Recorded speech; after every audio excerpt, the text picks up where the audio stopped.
Saudara-saudari terkasih dalam Kristus, hari ini Minggu 21 April 2024 merupakan pekan keempat Paskah tahun B.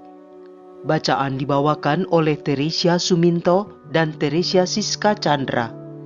Mazmur dilantunkan oleh Marcelina Toron dan renungan ditulis oleh Justina Kurniawati. Selamat menekuni Sabda Allah. Mari kita semakin mengasihi, semakin peduli, semakin bersaksi.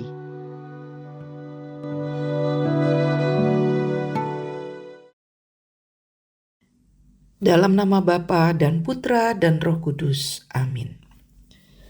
Puji dan syukur Allah Bapa yang Maha Pengasih atas segala penyertaan-Mu dalam hidup kami, dalam langkah kami, dalam tindakan kami di hari-hari sebelumnya. Terima kasih atas pemeliharaan-Mu tadi malam, sehingga pada hari yang baru ini kami boleh mendengarkan kembali firman-Mu sebagai pelita kami. Ya Bapa, tolonglah kami ketika kami jatuh dalam dosa, bimbinglah kami agar kami bisa bangkit kembali untuk semakin menyampaikan kabar baik buat semua orang. Demikian doa ini kami sampaikan kepadamu dengan perantaraan Kristus Tuhan kami. Amin.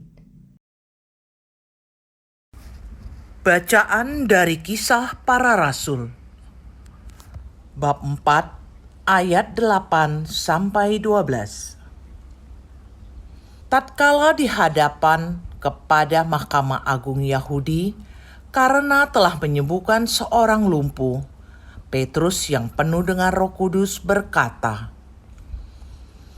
"Hai pemimpin-pemimpin umat dan tua-tua, jika kami sekarang harus diperiksa karena suatu kebajikan kepada orang sakit dan harus menerangkan dengan kuasa manakah orang itu disembuhkan, maka ketahuilah oleh kamu sekalian dan oleh seluruh umat bahwa semua itu kami lakukan dalam nama Yesus Kristus, orang Nazaret yang telah kamu salibkan, tetapi dibangkitkan Allah dari orang mati. Karena Yesus itulah orang ini sekarang berdiri dengan sehat di depan kamu. Yesus adalah batu yang dibuang oleh tukang-tukang bangunan, yaitu kamu sendiri. Namun, ia telah menjadi batu penjuru. Dan keselamatan tidak ada di dalam siapapun juga selain di dalam Dia. Demikianlah sabda Tuhan.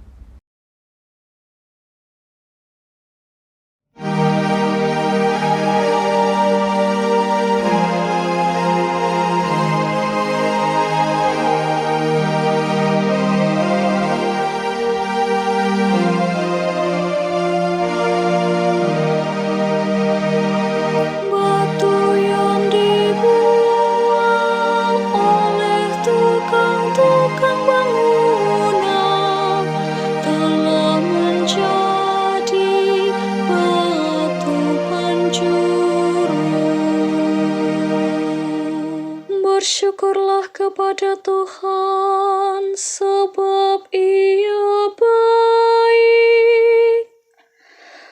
Kekal abadi kasih setianya. Lebih baik berlindung pada Tuhan daripada percaya kepada insan. Lebih baik berlindung pada Tuhan daripada percaya kepada para bangsawan. Batu yang dibuang oleh tukang-tukang bangunan telah menjadi batu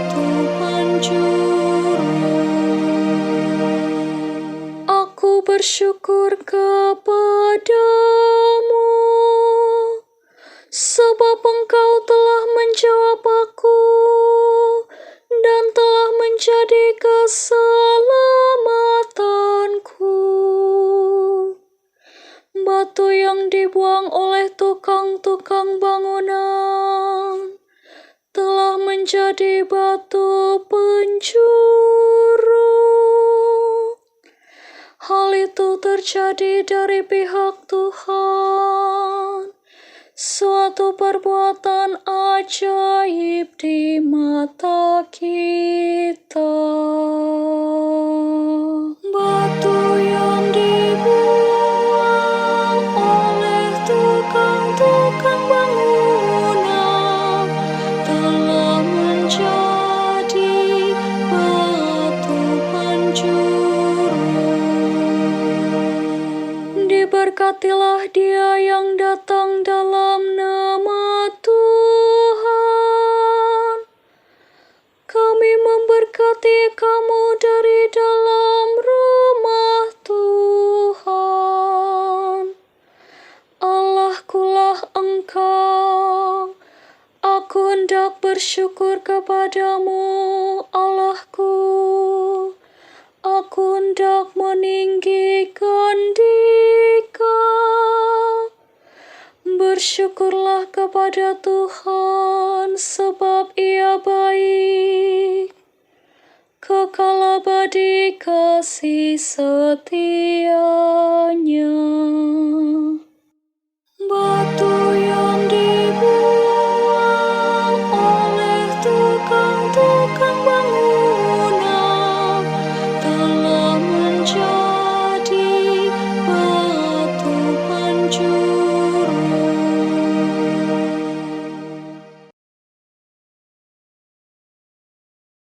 Bacaan dari surat pertama Rasul Yohanes, bab 3 ayat 1 dan 2. Saudara-saudara terkasih, lihatlah betapa besar kasih yang dikaruniakan Bapa kepada kita, sehingga kita disebut anak-anak Allah, dan memang kita adalah anak-anak Allah. Karena itu dunia tidak mengenal kita, sebab dunia tidak mengenal Allah.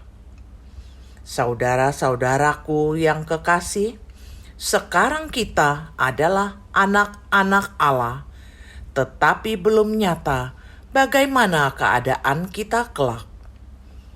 Akan tetapi, kita tahu bahwa apabila Kristus menyatakan dirinya, kita akan menjadi sama seperti Dia, sebab kita akan melihat Dia dalam keadaannya yang sebenarnya.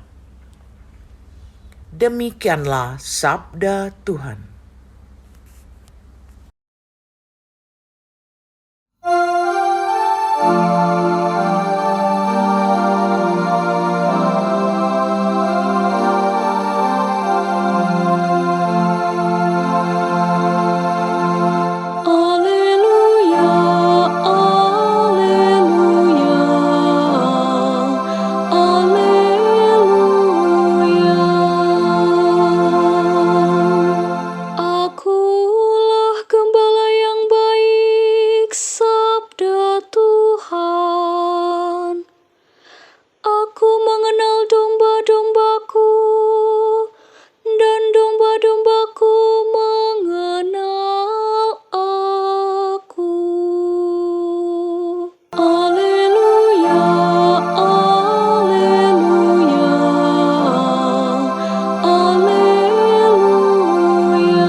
Inilah Injil suci menurut Yohanes, bab 10, ayat 11 sampai dengan 18. Pada suatu hari, Yesus berkata kepada orang-orang Farisi, "Akulah gembala yang baik. Gembala yang baik memberikan nyawanya bagi domba-dombanya, sedangkan seorang upahan yang bukan gembala dan yang bukan pemilik domba-domba itu sendiri, ketika melihat serigala datang, meninggalkan domba-domba itu, lalu lari. sehingga serigala itu menerkam dan mencerai-beraikan domba-domba itu. Ia lari karena ia seorang upahan dan tidak memperhatikan domba-domba itu. Akulah gembala yang baik. Aku mengenal domba-dombaku, dan domba-dombaku mengenal aku, sama seperti Bapa mengenal aku, dan aku mengenal Bapa, dan aku memberikan nyawaku bagi domba-dombaku. Ada lagi padaku domba-domba lain yang bukan dari kandang ini. Domba-domba itu harus kutuntun juga. Mereka akan mendengarkan suaraku, dan mereka akan menjadi satu kawanan dengan satu gembala. Bapa mengasihi aku, oleh karena aku memberikan nyawaku untuk menerimanya kembali. Tidak seorang pun mengambilnya daripadaku, melainkan aku memberikannya menurut kehendakku sendiri. Aku berkuasa memberikannya dan berkuasa mengambilnya kembali. Inilah tugas yang kuterima dari Bapakku. Demikianlah sabda Tuhan.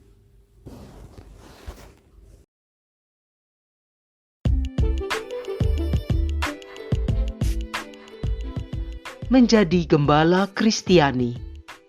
Renungan dibawakan oleh Justina Kurniawati.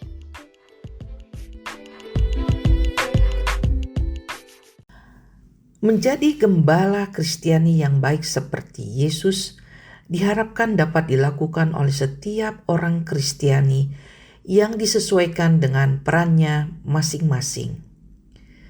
Sekitar 10 tahun yang lalu, saya bersama teman-teman sekomunitas mendirikan sekolah kejuruan berasrama, yaitu jurusan pariwisata dan perhotelan, diperuntukkan bagi putra dan putri dari keluarga sederhana di sekitar Kabupaten Flores Timur. Sekolah itu bernama SMK Angkop. Lokasi berdirinya sekolah tersebut berada di Desa Likotuden, sekitar 1 jam perjalanan darat dari Larantuka. Pada waktu mendirikan sekolah tersebut, diperlukan dana yang cukup besar. Puji Tuhan, kami menerima dana dari para donatur untuk mendirikan bangunan berikut asrama putra dan putri.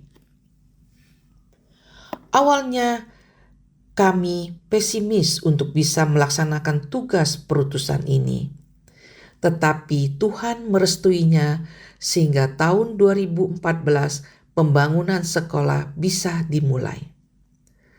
Pelaksanaan pembangunan gedung sekolah bersama asrama putra dan putri ini membutuhkan waktu sekitar 3 tahun.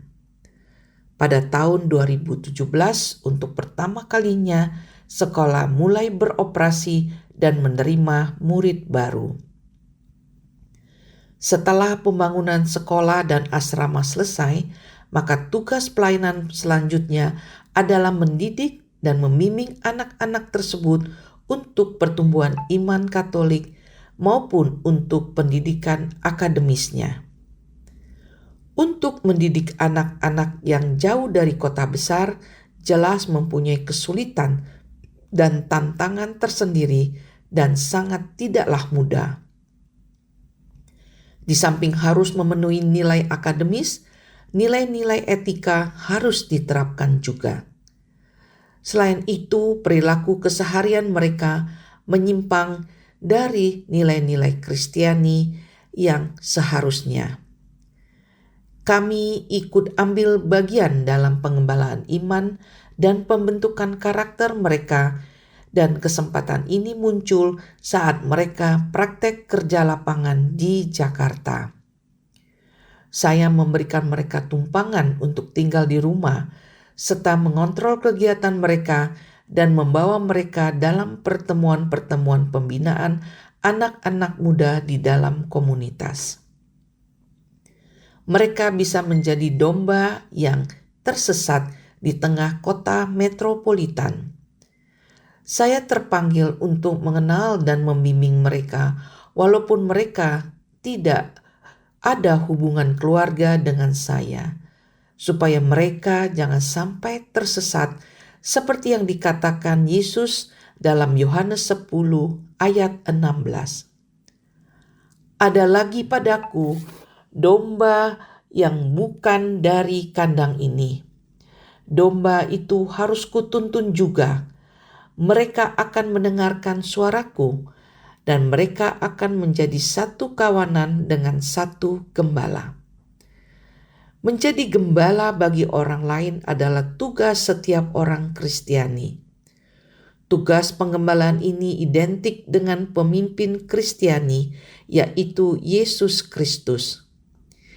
Kita juga bisa saling menggembalakan satu sama lain. Dalam keluarga, kepala keluarga adalah gembala bagi anggota keluarganya. Kakak menjadi gembala bagi adik-adiknya, sehingga kita bisa membantu para imam sebagai gembala dimanapun kita berada. Marilah berdoa. Allah Bapa yang baik, kami bersyukur atas kasih karunia-Mu yang tak terhingga. Bimbinglah kami melalui Roh-Mu yang kudus untuk mengenal Yesus Sang Gembala yang baik dan mengikuti jejaknya dengan setia. Berilah kami kekuatan dan hikmat untuk menjalankan tugas-tugas kami dengan penuh kasih seperti yang dilakukan oleh Yesus.